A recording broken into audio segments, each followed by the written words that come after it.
नमस्कार बच्चों, सुप्रभात। और बच्चों, हिंदी की कक्षा में, हिंदी के अंतिम पाठ वाले कक्षा में आप सभी का बहुत बहुत स्वागत है।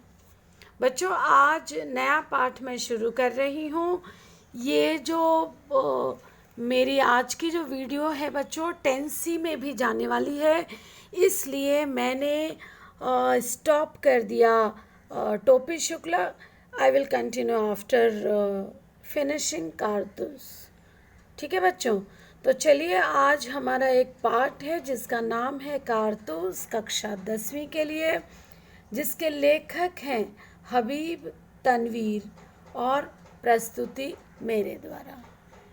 चलिए बच्चों, देखते हैं कि इस पाठ का प्रवेश में क्या दिया है। पाठ प्रवेश देखिए। अंग्रेज इस देश में व्यापारी के वेश में आए थे। शुरू में व्यापार ही करते रहे, लेकिन उनके इरादे केवल व्यापार करने के नहीं थे। धीरे धीरे इनकी ईस्ट इंडिया कंपनी ने रियासतों, अर्थात जो छोटे छोटे राजा रजवाड़े थे, रियासतदार थे, रियासतों पर कब्जा जमाना शुरू कर दिया। उनकी नीयत उजागर होते ही अंग्रेजों को हिंदुस्तान से खदेड़ने के प्रयास भी शुरू हो गए। प्रस्तुत पाठ में एक ऐसे ही जाबाज सिपाही के कारनामों का वर्णन किया गया है जिसका एकमात्र लक्ष्य था अंग्रेजों को इस देश से बाहर करना। कंपनी के हुक्मरानों, कौन सी कंपनी बच्चों? East India company. East India company पहले भारत में आई थी और उसने कंपनी ने शासन किया भारतीय राजाओं को लालच देकर कि हम अपनी सेनाएं देंगे, और धीरे धीरे वो उन्हीं राजाओं पर, चाहे सब्सिडियरी अलायंस था, चाहे दत्तक पुत्र प्रथा अमान्य घोषित कर देने इत्यादि के नाम पर, उन्होंने देशी रियासतों को अपने कब्जे में कर लिया था।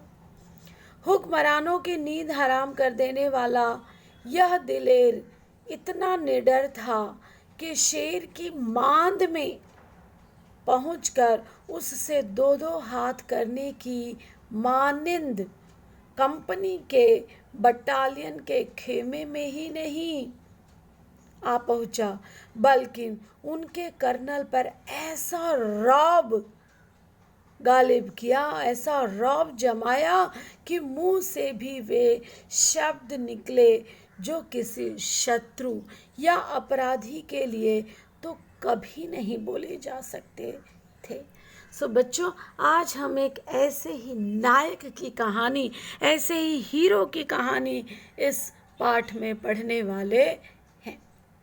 कहानी का शीर्षक है कारतूस। इसे एकांकी कहा जाता है। एकांकी यानी एक छोटा सा नाटक जहाँ पे अनेक पात्र हों जो अपनी कहानी खुद बोलते हैं, कहानी को बोलते हुए आगे बढ़ाते हैं। इसे एकांकी कहते हैं क्योंकि ये नाटक से का छोटा रूप है, इसमें बहुत बड़ा नाटक नहीं किया जाता। हबीब तनवीर एकांकीकार लेखक के नाम है। कारतूस कैसे दिखते हैं? बंदूक की गोलियों को कारतूस कहा जाता है। पाठ कारतूस। पात्र हैं इस एकांकी के, जो कैरेक्टर हैं, जो पात्र हैं, वो है कर्नल, लेफ्टिनेंट, सिपाही, सवार। इसको पूरे इस एकांकी को प्ले के रूप में करने के लिए कितना टाइम लगेगा? 5 मिनट। कौन सा समय था? सन 1799 का समय था। तो बच्चों, जब हम नाटक करते हैं तब आज के ज़माने के हिसाब से आप उनके हाथ में या लैपटॉप, कंप्यूटर, मोबाइल नहीं दिखा सकते। आप 1799 वाला सीन, दृश्य ही आपको उपस्थित करना होगा। समय है रात्रि का समय। स्थान गोरखपुर के जंगल में कर्नल कालिंज के खेमे का अंदरूनी हिस्सा, अंदर का हिस्सा। दो अंग्रेज बैठे बातें कर रहे हैं। कर्नल कॉलिंज और एक लेफ्टिनेंट खेमे के बाहर हैं। चांदनी छिटकी हुई है, अंदर लैंप जल रहा है। सो बच्चों देखिए, ये हो गया आपका स्टेज का सेटिंग ऑफ द स्टेज। आप दृश्य कैसे उपस्थित करोगे कि लोगों को लगे कि हाँ 1799 ईस्वी में आप पहुंच चुके हैं।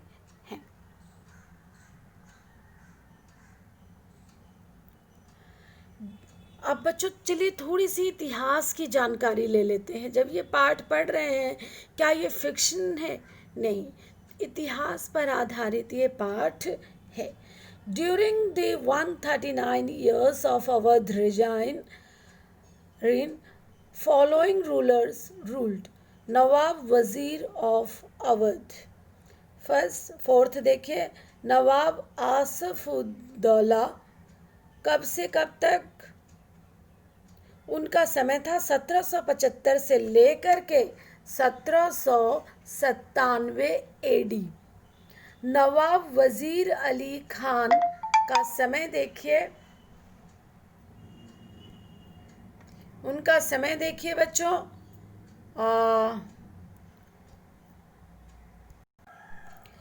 नवाब वजीर अली खान का समय देखिए 1797 से लेकर के 1798 एडी। नवाब सादत अली खान का समय है 1798 से लेकर 1814 एडी इनका समय है। Nawab Asafuddaula Mirza Yahya Khan, son of Suza Uddaula, capital Lucknow. After the death of Suza Uddaula, Asif-ud-Daula was made Nawab of Awadh on March 4, 1775 AD. Pressures were increasing on Awadh in the name of different universal peace, firm friendship, ये newspaper में बच्चों छपा था, and perfect union treaties. Banaras, Jaunpur and Gazipur districts were taken out from Awadh. Awadh से इन राज्यों को ले लिया गया था अंग्रेजों के द्वारा। इस वीडियो रुका करके बच्चों आप इसको पढ़ सकते हो कि monthly burden for British was increasing from rupees 2,10,000 to 2,60,000. A temporary bridge was formed by the company whose expenditure also came on the shoulders of Awadh. Nawab was compelled to appoint British Army officers in Awadh Army. Above this, Nawab was asked to improve the administration and people's condition. Asif-ud-Daula had no option but to obey the orders. Otherwise, his brother Saadat Ali Khan, whose character and ability was doubtful, would have been made Nawab in his place. But when the pay of the Nawab's servants and allowances of his family members were heavily in arrears, he told his helplessness to Warren Hastings. He accepted this fact. When government revenue became nil, Warren Hastings, along with Nawab's Wazir Murtaza Ali Khan, looted Begum and their servants. Asif-ud-Daula was also demanding money in lakhs from his mother at Faizabad. In fifth loot, he was accompanied by Mukhtar-ud-Daula Murtaza Ali Khan and resident John Bristow, and looted worth 36 lakh of cash and jewelry. sixth and the last loot was done in 1782 AD by Hyder Beg and resident Middleton under the guidance of Governor General. This shows that almost every officer in our Sultanate have become opportunists, became well wishers of the company for their own benefit. Well wishers of Nawab were harassed and punished. Nawab has got no control over the officers and army. He died on September 21, 1797 AD. In his reign, he transferred his capital from Faizabad to Lucknow and constructed big palaces, bazaars, gardens, Imambara, Rumi Gate, residency, and many others. Muslims and Hindus were equally placed at high ranks. Rupees 5 lakhs were spent every year on holy festival in which he also used to participate. नवाब सादत अली खान, इनका time देखिए बच्चों 1798 से 1814 तक. Son of Suja Uddaula, capital his capital Lucknow. Company, after the assurance of Sadat Ali Khan for acquiescence to the company and to carry out its orders, announced his accession on Jan 21, 1798 AD. He was the he was to sign another treaty by which the annual amount to be paid to the company was increased by 20 lakh to 76 lakh. ये बच्चों करते क्या थे? अंग्रेज लोग बोलते थे कि हाँ हम तुम्हारी रक्षा करेंगे दूसरे अपोनेंट से, और ऐसा करके वो खुद बोलते थे कि हमारी आर्मी का ख्याल रखना पड़ेगा, आपको इतना पैसा देना पड़ेगा कंपनी को, और आपकी हमसे पूछे बिना आप किसी और दूसरे राजा से न संधि कर सकते हैं न उनके पूछे बिना राजा हिल भी नहीं सकता था. सो एक तरीके से तो राजा इसमें कैद हो रहा था, और ऐसा ही हुआ इन राजाओं के साथ में. बच्चों ये इतिहास की एक थोड़ी सी जानकारी आपको दी जा रही है कि पाठ का आधार क्या है. यहाँ पे देखिए उन्होंने क्या किया, 20 लाख से 76 लाख कर दिया. Fort of Allahabad, Fatehgarh along with 12 lakhs were given to company for putting him on the throne. अब देखिए लालच दे करके कंपनी उसके नीचे के बंदों को गद्दी पर बैठा देती थी. Governor asked him to reduce the force of Awadh which was 80,000 at the time of Asaf-ud-Daula. His powers got reduced very much within 3 years of his reign.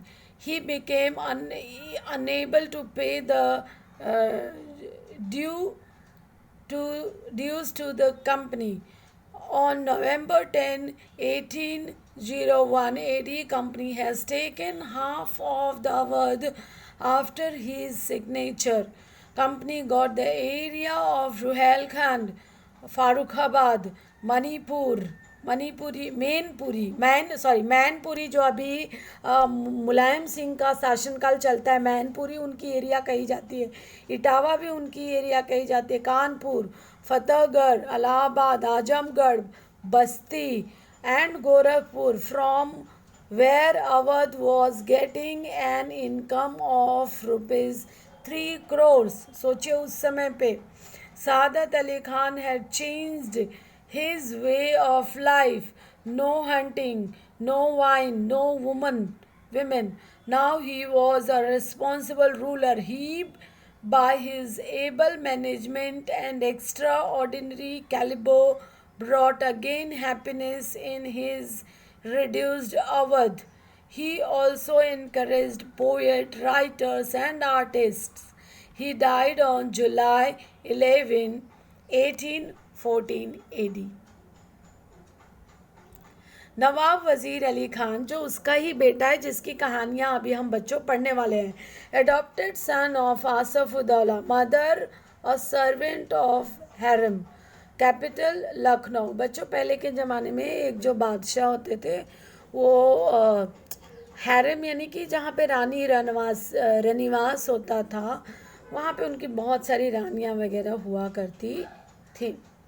तो सर्वेंट से ये आसिफुद्दौला पैदा हुआ। आसफुद्दौला का बेटा वज़ीर Ali Khan. After the death of Asaf-ud-Daula, वज़ीर Ali Khan came to power for 4 months only. He was the adopted son of Asafuddaulah, whose mother was a servant of his harem, ladies' palace. Nobles of royal court and Bahu Begum signed a letter and sent to Governor General to remove वज़ीर अली। क्योंकि अब वो servant का बेटा था, तो क्या किया, जो और बेगमें थी उन्होंने इसको हटाने की फरमाइश की। किससे? अंग्रेजी सरकार से। But the people were in favour of वज़ीर Ali Khan as he was against the British. चलिए बच्चों, अब हम पाठ पर आते हैं, पाठ की कहानी से जुड़ते हैं। अभी तक हमने एक इतिहास पढ़ा। इतिहास के दृष्टि से इस पाठ का महत्व समझा कि क्या कोई ऐसा व्यक्ति था, सचमुच में था? तो हाँ था। चलिए पाठ पर आते हैं। कर्नल, जंगल की ज़िंदगी बड़ी खतरनाक होती है। लेफ्टिनेंट, हफ्ते हो गए हमें यहाँ खेमा डाले हुए, सिपाही भी तंग आ गए हैं। ये वज़ीर अली आदमी है या भूत, हाथ ही नहीं लगता। कर्नल, उसके अफसाने सुनकर रॉबिन हुड की याद आ जाती है। अंग्रेज़ों के खिलाफ उसके दिल में किस कदर नफ़रत है। हमें अपने 5 महीने की हुकूमत में अवध को स्वतंत्र करने में वह लगभग कामयाब हो गया था। लेफ्टिनेंट कर्नल कॉलिंज, ये सादत अली कौन है? अब कर्नल को वज़ीर अली के किस्से सुन करके रॉबिन हुड की याद क्यों आती है? बच्चों, आज के लिए मैं बस यहीं पर पाठ प्रवेश कर चुकी हूँ, इतिहास की जानकारी दे चुकी हूँ। अब यहीं पर समाप्त करती हूँ। आपके लिए एक प्रश्न है जिसका उत्तर आपको आज की डेट में लिखना है। पहली बात तो आज की डेट में आपको नोटबुक का वो पेज सजाना है जहां आप लिखेंगे कारतूस, लेखक हबीब तनवीर, शब्दार्थ और आज की डेट डालेंगे। मार्जिन में ऊपर लेफ्ट हैंड साइड में जो एक चौखट का हिस्सा होता है वहाँ आप डेट डालोगे और इस पेज को थोड़ा सा सजाने की कोशिश करोगे।